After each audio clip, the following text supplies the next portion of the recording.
নির্বাচনের আগে আপনাদের এখানে যখন আমি এসেছিলাম, দিনাজপুরে এসেছিলাম, তখন সেই জনসভায় আমি অনেকগুলো কথা বলেছিলাম।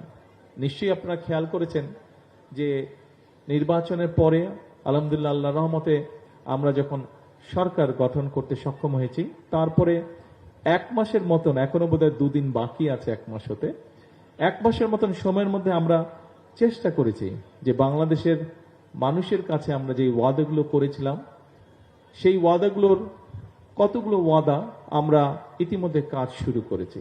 যেমন আজকে এই দিনাজপুর জেলার কাহরোল সেই এলাকা থেকে আমরা আমাদের খাল খনন কর্মসূচির কাজটি শুরু করেছি। এখানে ডিসি সাহেব ওনার বক্তব্যে একটি কথা বলেছেন, যেহেতু দিনাজপুর অঞ্চলটি, এই এলাকাটি সমুদ্রপৃষ্ঠ থেকে উপর দিকে, সেই জন্য এখানে পানির সমস্যা হয়। তবে নিশ্চয়ই বাই না আপনারা জানেন, অনেকেরই ধারণা আছে যে এই পানির সমস্যাটা শুধুমাত্র দিনাজপুর এলাকায় নয়, সামগ্রিকভাবে সমগ্র বাংলাদেশেই কম বেশি পানির সমস্যাটা কিছুটা দেখা দিয়েছে। তার কারণ হচ্ছে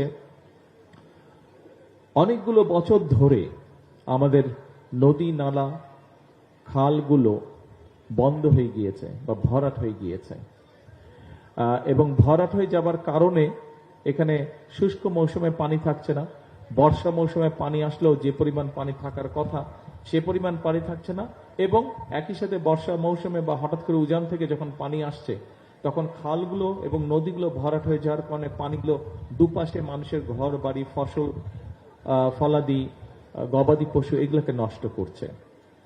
তা আমরা খাল খনন কর্মসূচিটি হাতে নিয়েছি। এই কর্মসূচি শুধু দিনাজপুর নয়, সমগ্র বাংলাদেশে।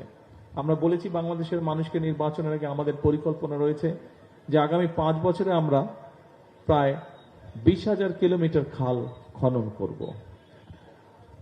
আপনারা নিজেদের এলাকাতেই যদি চিন্তা করেন, এই যে যেই কথাটা আমি বললাম যে খালে পানি থাকছে না, কিন্তু পানিটা সাইডে চলে যাচ্ছে বর্ষাকালে, যখন পানিটা প্রয়োজন শুষ্ক মৌসুমে সেই সময় শুকনা থাকছে, খাল পানি শূন্য থাকছে, ফলে জমি আবাদ করতে সমস্যা হচ্ছে। একই সাথে খালে বা নদীতে পানি জমে যাওয়ার কারণে মানুষকে ভূগর্ভস্থ পানির উপরে ডিপেন্ড করতে হচ্ছে, এবং এর ফলে যেটা হচ্ছে ভূগর্ভস্থ পানি নিচে থেকে টানতে টানতে সেখানেও আস্তে আস্তে পানি কমে যাচ্ছে। আজকে থেকে 20 বছর আগে আমরা যতটুকু নলকূপ খনন করার জন্য যতটুকু গভীরে যেতে হতো, এখন অনেক বেশি যেতে হয়। আর তখন যদি 100-150 ফিটের পানি পাওয়া যেত, এখন হয়তো 600-700 ফিট নিচে যেতে হয়, তারপরে পানি পাওয়া যায়, যেটা একটা আস্তে আস্তে একটি ভয়াবহ পরিস্থিতির দিকে আমরা যাচ্ছি।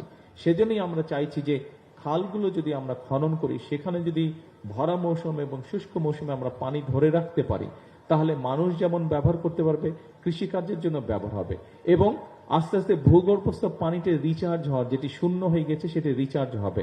আরেকটি বড় সমস্যা আছে আর্সেনিক প্রবলেম। ভূগর্ভস্থ পানি আমরা যত টানতে থাকবো, একই সাথে আর্সেনিকের সমস্যা তত বাড়তে থাকবে।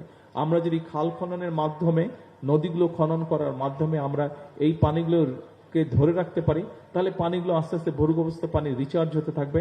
তখন ভূগর্ভস্থ পানি রিচার্জ হওয়ার যেমন একদিকে হবে, আমাদের ভূগর্ভস্থ পানির রিজার্ভ যেমন আস্তে আস্তে বাড়া শুরু করবে, একই সাথে আমাদের আর্সেনিক সমস্যার সমাধানও কমতে শুরু করবে।